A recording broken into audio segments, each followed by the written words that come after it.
in medium security.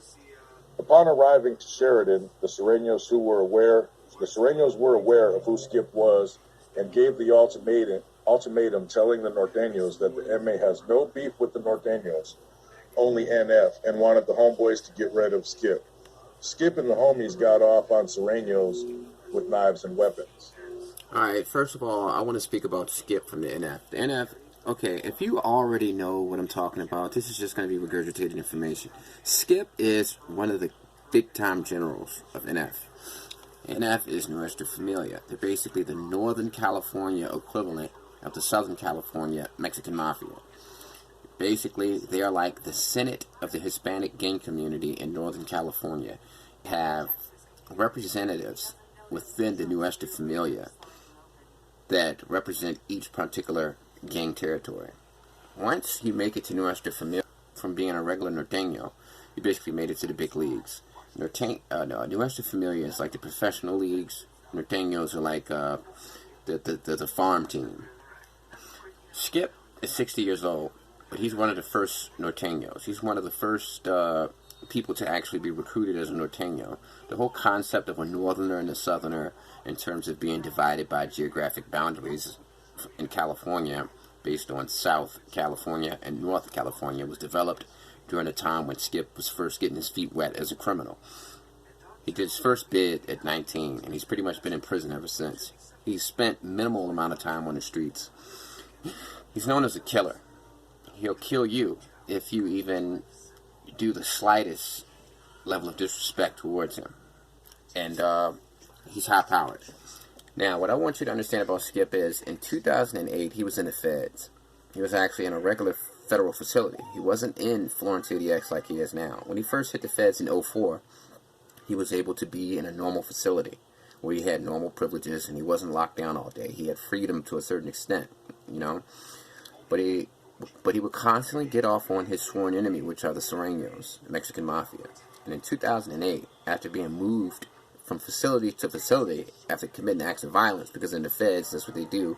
If you commit an act of violence, they move you to another facility. Sometimes it's going to be a more secure prison. But in 2008, he killed a man that he said was a child molester. And this is just an example of how Skip, as a top echelon NF, Nuestra Familia general, has to get his messages across while being in Florence ADX, the most secure prison on earth. Locked down 23 hours a day. You're only allowed, an hour out in a dog cage. In order to make phone calls, you must submit a list of phone numbers. It can only be a couple of phone numbers. It's a limited number. Those people must be background checked. Everything that you send out in terms of mail is checked. And it's the most isolated prison in history. The roast beef and jalapeno peppers tasted real good. He'll know what I mean. It's just a joke.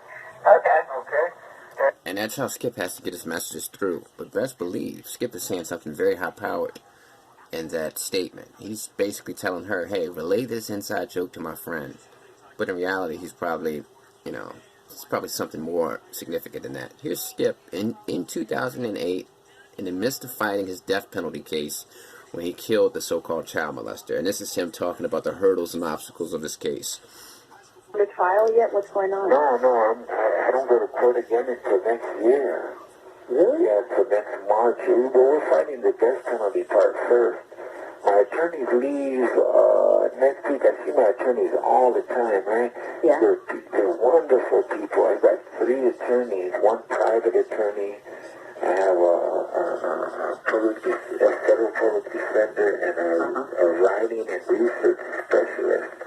And they always come to see me, and we sit out there and chat to just real good people from New Orleans, Oh, yeah. Yeah, so I'm learning all about that. But, they're going to San Francisco next week. They're going to stay there for 2 weeks at the St. Francis Drake. Yeah. That hotel, they're staying there. They're going up there we're going to retain an attorney in San Francisco because part of my racketeering case is part of the death penalty, too. Oh, it is? Yeah, so it's like we got to fight the racketeering case all over again to try to get it knocked off of the death penalty thing. Well, now, the death penalty, does it mean, like, they want to kill you? Yeah, it's going to be execution. They won't execute me. But the thing is that we're going to fight the death penalty first. My attorneys all get together. By next year, they're going to go to Washington, D.C. and try to get it deactivated. They call it deactivated. In other words, try to get the death penalty thrown out. But they got me on three things: the priors, and then they got me on malice, meaning I meant to kill him, and premeditation, meaning I planned it, and then I meant to kill him.